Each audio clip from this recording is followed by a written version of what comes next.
What's up guys, it's Sam Robles from Palo Fishing. In today's video, Mark is going to show us how to tie this brown fly as well as give us some instructions on how to fish it, so stay tuned. In my mind, I've got 'em big red on the line. That's where I go when I'm itching to feed my 7-day addiction.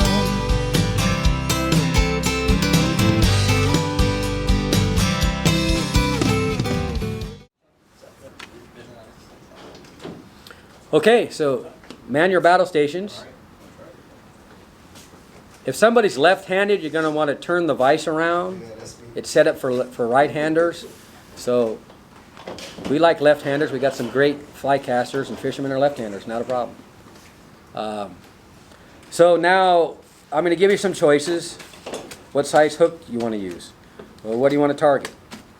When I say I've caught most everything on this brown fly, puffer fish, cutlass, black drum, red drum, trout galore, mango snapper, even tarpon with a size 2 hook on a 7-weight rod with 15-pound test tippet.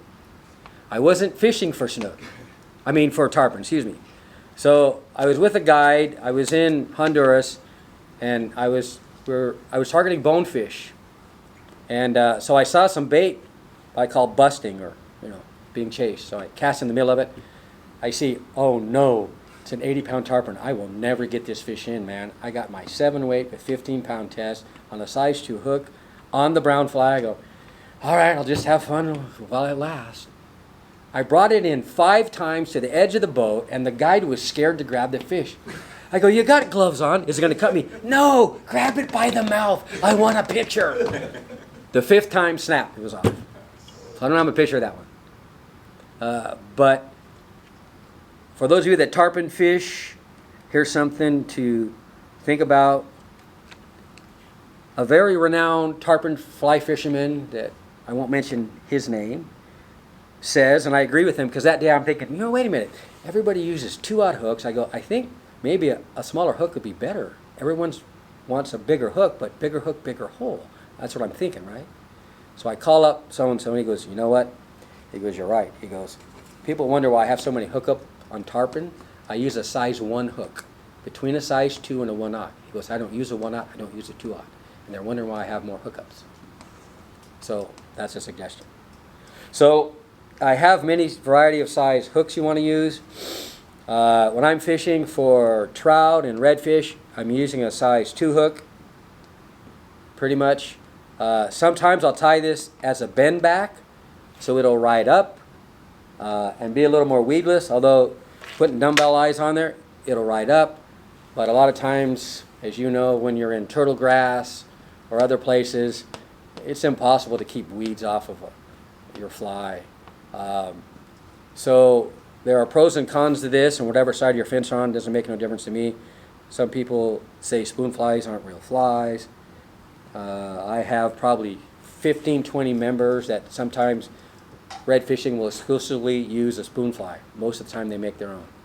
And they're some of the best fly fishermen in the club, and I caught 25, I caught 50 today. One of them uses a 2-piece mylar, makes his spoon fly. So whether you agree with spoon flies or not, that's up to you. But they put a weed guard on, and the Dupree spoon fly has a metal weed guard, which is good until after a while the fish mouth bends it, and eventually it breaks off, and then you don't have a weed guard on there. So you can tie this with weed guards. I brought some fluorocarbon to do that, so it's totally up to you how you want to tie it. When I'm fishing for snook, I use a Gamakatsu 1-aught or a 2-aught. They got a big enough mouth, it's not a big deal. The only time I've lost snook from the fly coming out of his mouth was either I didn't have enough tension on it, or what are those hooks, and I will never use them again. I'm sorry for the hook maker. I'm not against the hook maker. The owner, what's that special point hook? The owner, huh? Yeah, is it the Aki? Those things have too big of a hook point and too big of a barb, and they make too big of a hole. And the first time I used them, I lost 3 snook in a row. I said, I'm done. I'm not using them anymore. So I don't like using those hooks for that reason. Because if you look at the point of the hook and the barb, it's very large and it's making a big hole. So I have a little slightly different colors of craft fur. There's a dark brown, a light brown. This one's called orangutan. I mainly use the medium brown color, and then I put just some stripes on it. It's really a pretty simple fly to tie. There's not a lot of material. It's pretty much you make a tail with the craft fur, you make a head with the craft fur, you put a dumbbell eye, of course I'm saying it backwards, and I put like one strand of flash. I cut it in half and then fold it in half, so you have 2 strands on each side. If you want to put more, go to it. If you want to put less, that's fine. Now, maybe you used to do this. I don't do this anymore. Where you're cutting it off the edge. You're just wasting material. I just take one, pull it all the way through, fold it in half, cut it, and then fold it in half, and then you're not wasting your material, having a part size flash. So that's basically what we're going to do. So you tell me what size hook you want. I got 2/0, size 4, size 2. I'm going to use my go-to hook. I like Diachi's, stainless steel. Yeah, but what happens when the hook stays in the fish? It doesn't corrode. I know. That's what I'm going to use to tie. It's a Diachi size 2.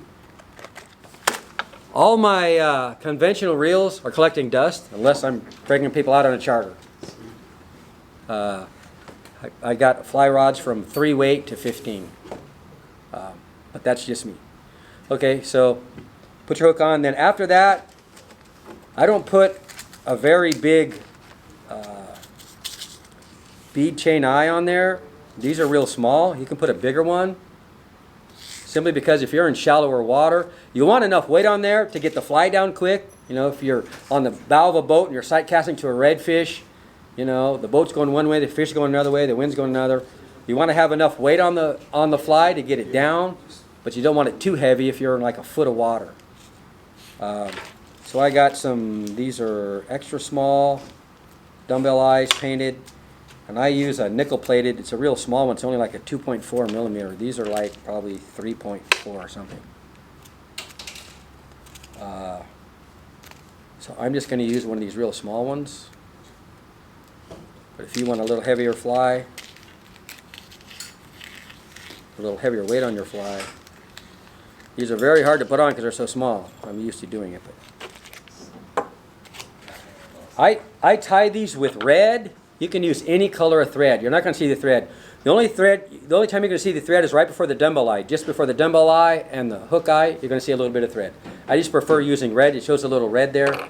That's just me.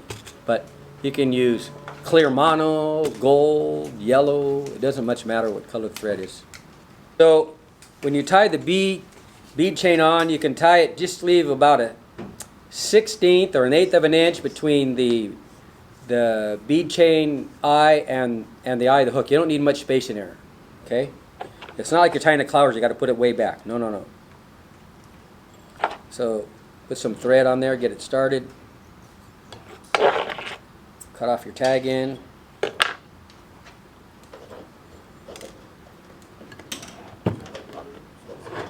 Now when I went and videotaped Bud Rowland tying his numero uno, he taught me something about putting your bead chain eye on. Go ahead, take your time, let everybody get caught up with us. What he said was, you know, people do a helicopter and crisscross and everything else, and all that's good. He says, you don't have to do too much of that. If you pull your thread tight when you're doing it, your bead chain eye is not going to move. So he puts a lot of strength on it. So I prefer these bobbins that have a tension on it, kind of like a drag on your fly reel. With the other bobbins, you can't do that, but sometimes what I do is I'll take the thread and twist it around 1 or 2 times around one of the arms of those bobbins. It helps put a little more tension. So go ahead and put your bead chain eye on. And this one's got another tension. And put it on nice and tight. Put a lot of tension on that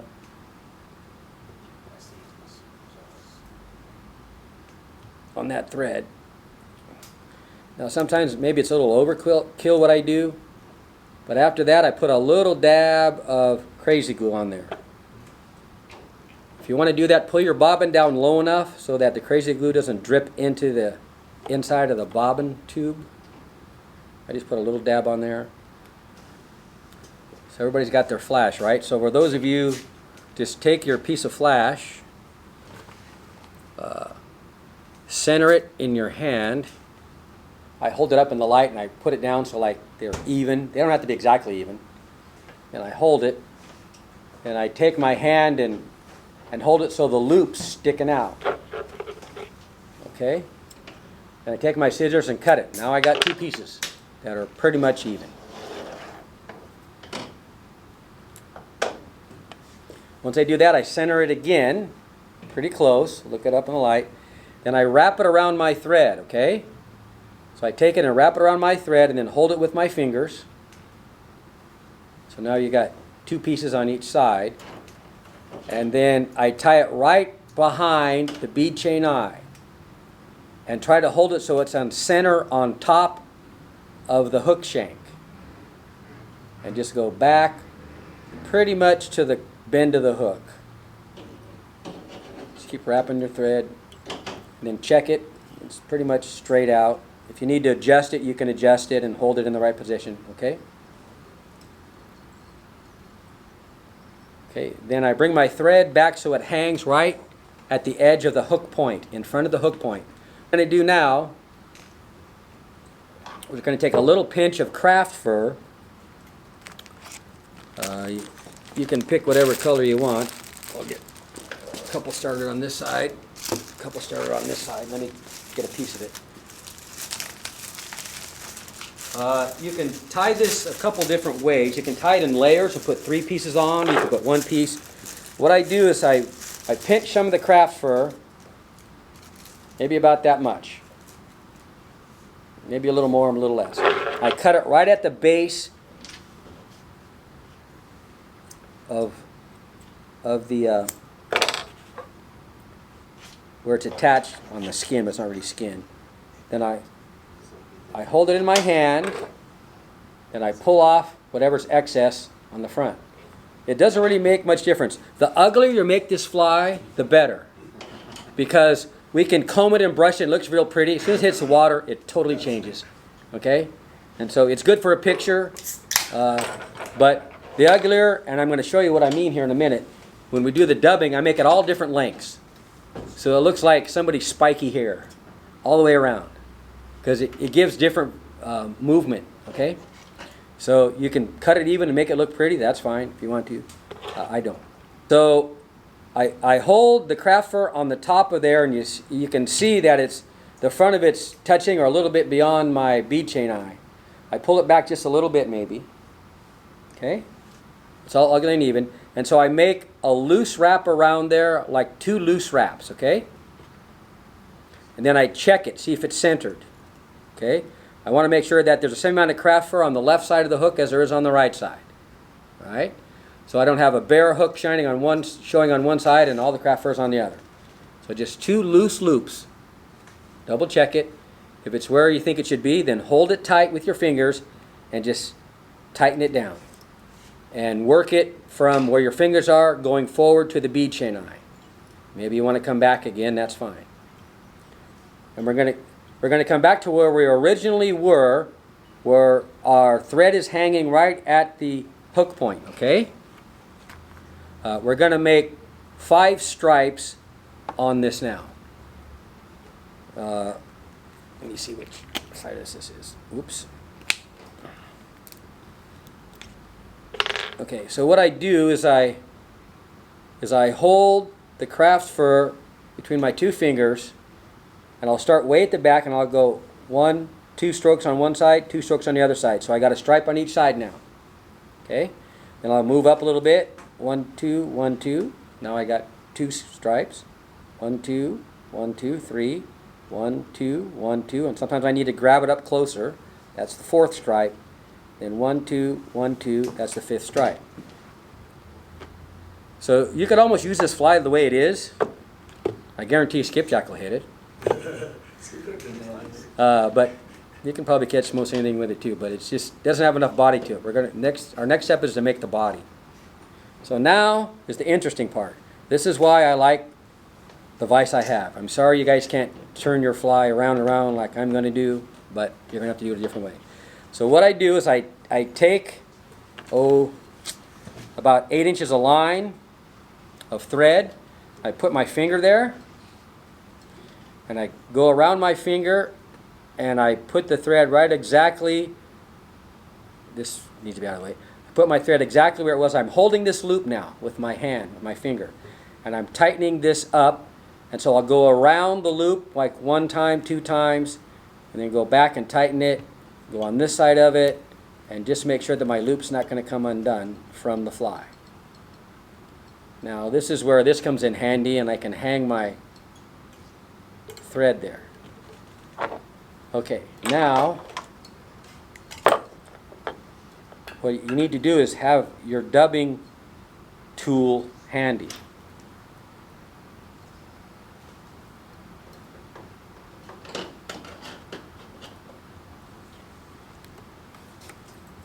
Everybody's good. You need the dubbing tool. Let me put mine on and get the dubbing tool out your part of the world. Then, once you cut your thread off, after doing some half hitches, then I put some crazy glue on it. Actually, depending on the color of thread, it makes it shinier, and it seals it up pretty good. So what we're going to do is we're going to put a black dot on each side, right behind the bead chain eyes. Just take your, let me get a felt marker. So I just take a felt marker and I just like dab it. 1, 2, 3, 4, okay? 1, 2, 3, 4, it makes a black dot. That's it.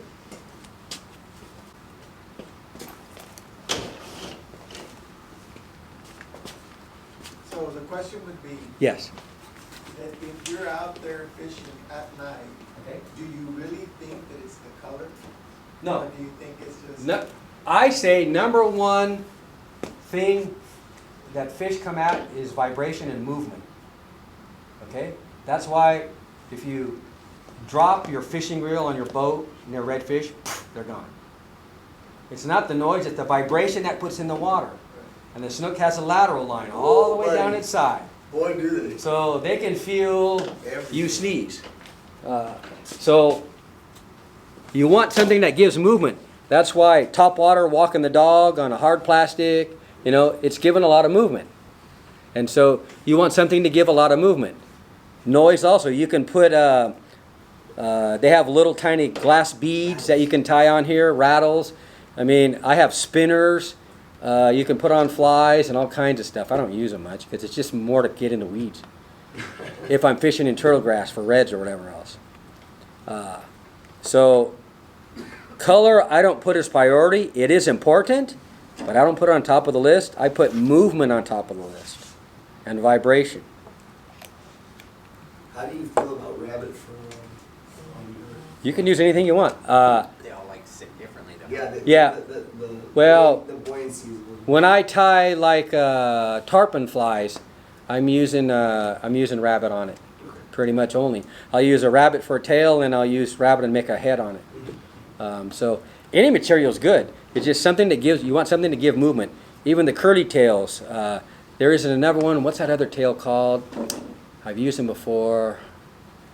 Anyway, it's made out of a hard material. You fold it over in half, and it looks like a fish's tail, but it's very, very tough. Even skipjacks can't bite it off. I forgot what the name of the stuff is. Yeah, the rubber stuff. Well, it's not rubber. It's a hard material.